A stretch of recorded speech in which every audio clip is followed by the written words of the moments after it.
What's up, everyone?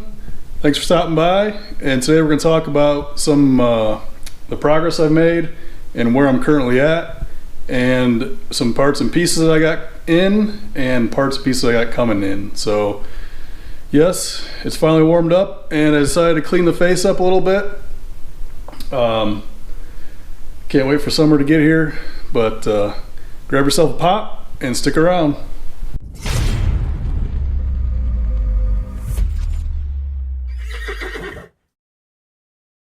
All right, well, let's jump into it and show you where I'm at with the cage right now. As you can see, maybe, but I have door bars in, rocker bars in, both sides, and I have the dash bar in and the windshield bar in. You probably can't see very good because of the lighting, but stepping back, you can see. Well, it's kind of hard to see, but this A-pillar bar tucks up real nice. Even with struggling with some of the things that I've had to struggle with on installing this thing, where it's at right now, I'm really happy with the way it fits and looks in the car. Everything is really just tacked in right now. I started to work on the rear bars. They're gonna connect up right about here on the main hoop and go through the package tray. But I got some massaging done on one of them. I got to massage the other one. But along with that, they also come down to the rear subframe here. And there's 6x6 plates that you have to put there, which are right here. And as you can see, they're not going to be fully on there. I also always had plans to mini tub this car. I know with the SN95s you can fit wider tires than you can with a Fox body, but there is quite a bit of rust in this thing. And I just think it'd look cool to have some fatties tucked in nice, not having to worry about rolling the fenders and all that junk.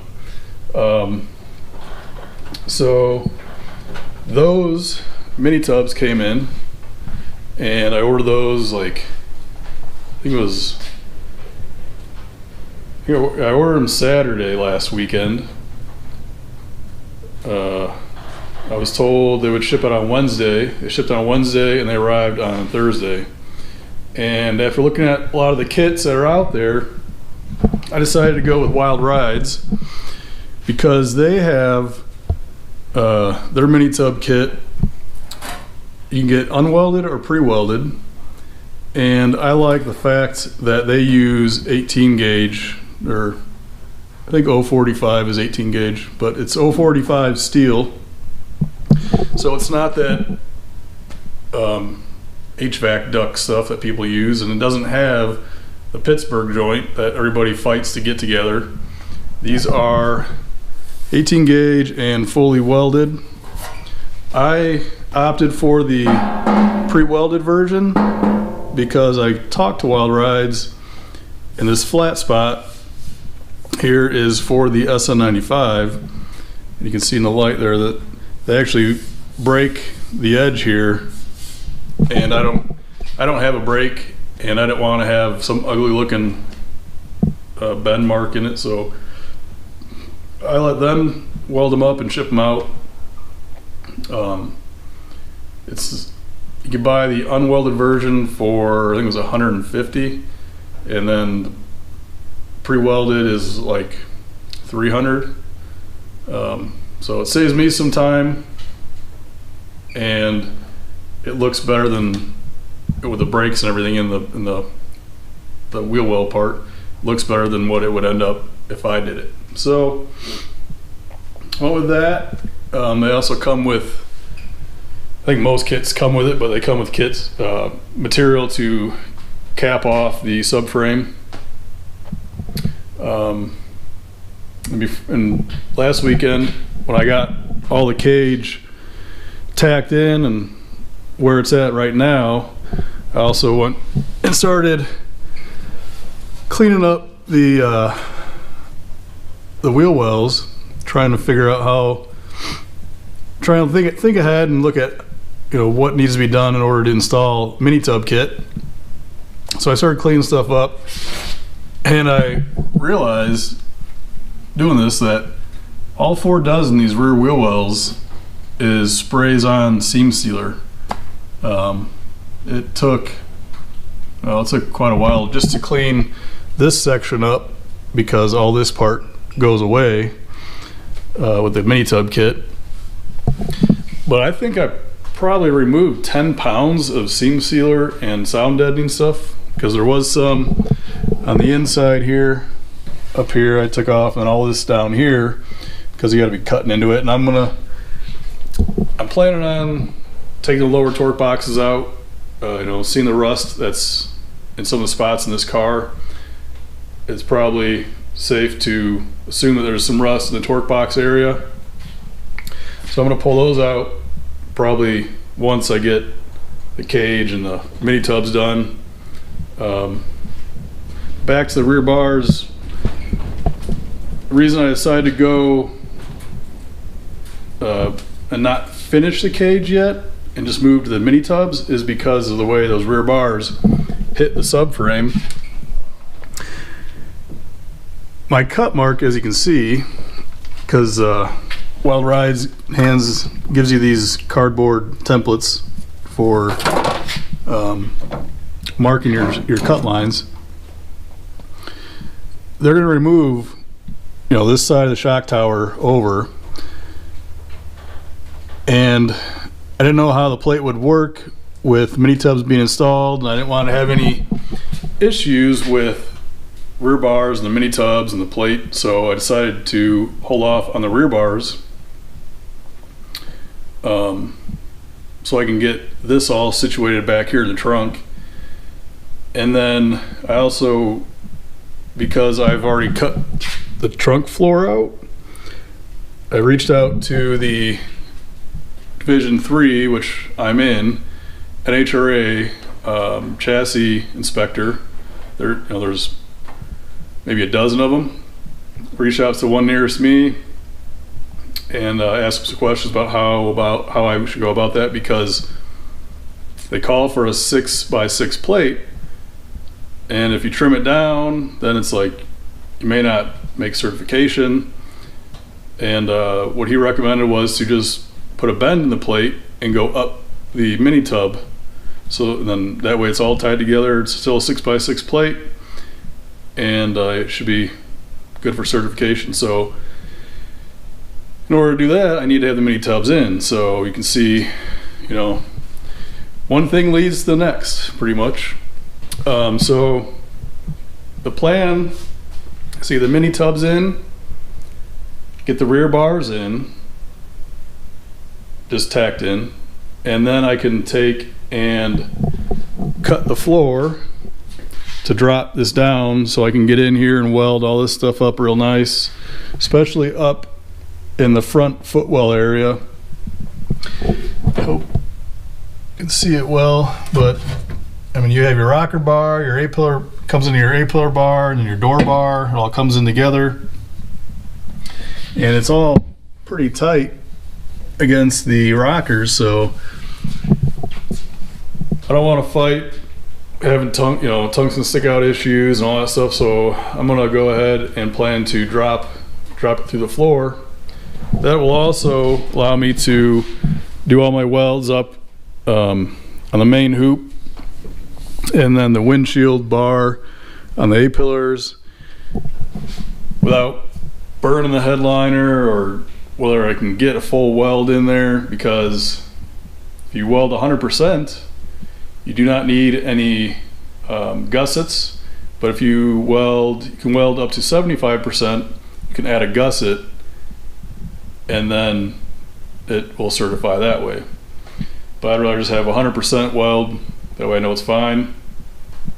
So that's the plan there, and when I do that, I'll just cut the tacks loose on the kickers, front and back, side and side, and just let it come down through the floor. I think the pretty much covers quite a bit of where I'm at now.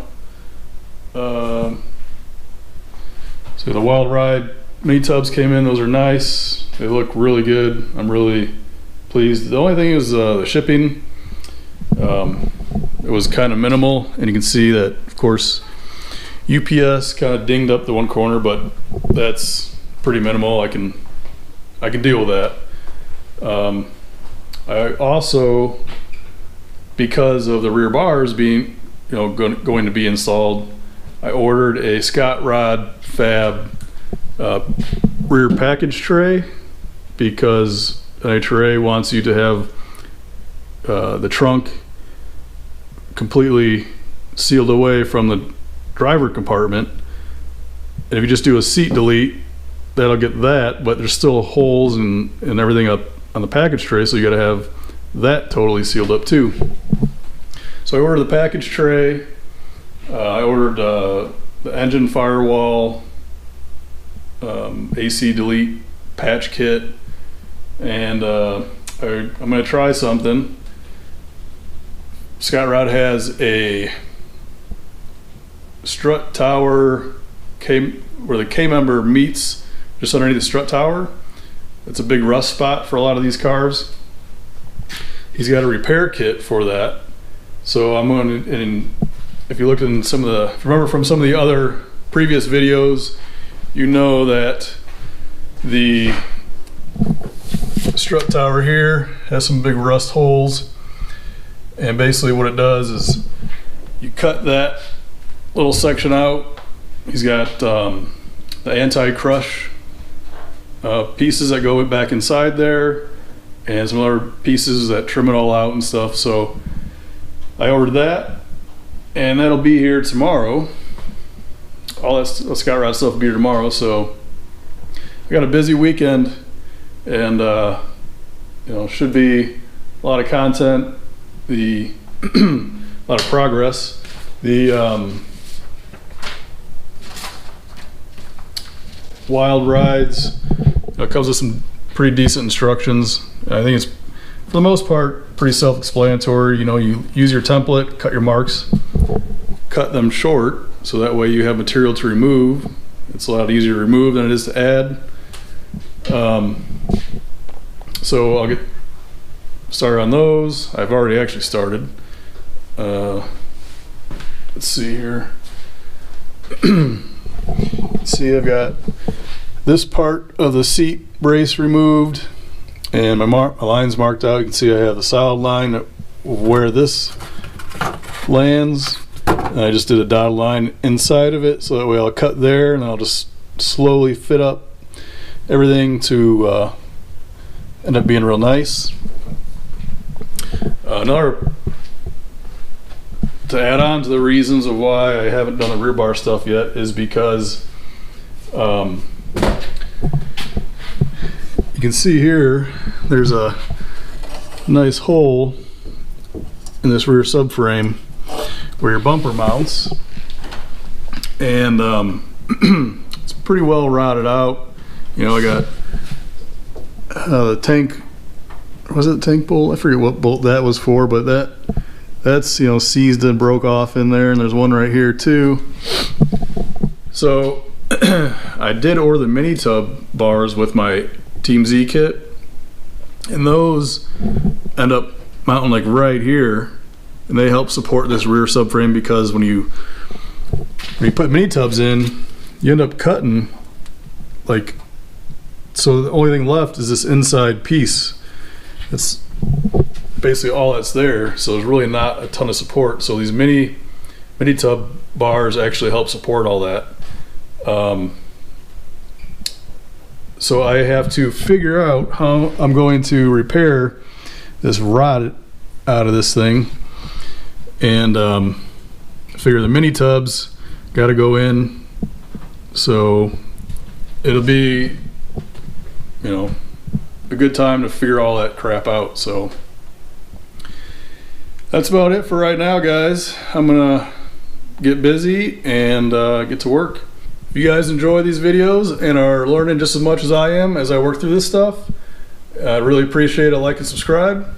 And if you have questions, comments, you know, any more detail on some stuff, you know, if you guys have anything at all, just put it in the comments below or email me at the email in the description.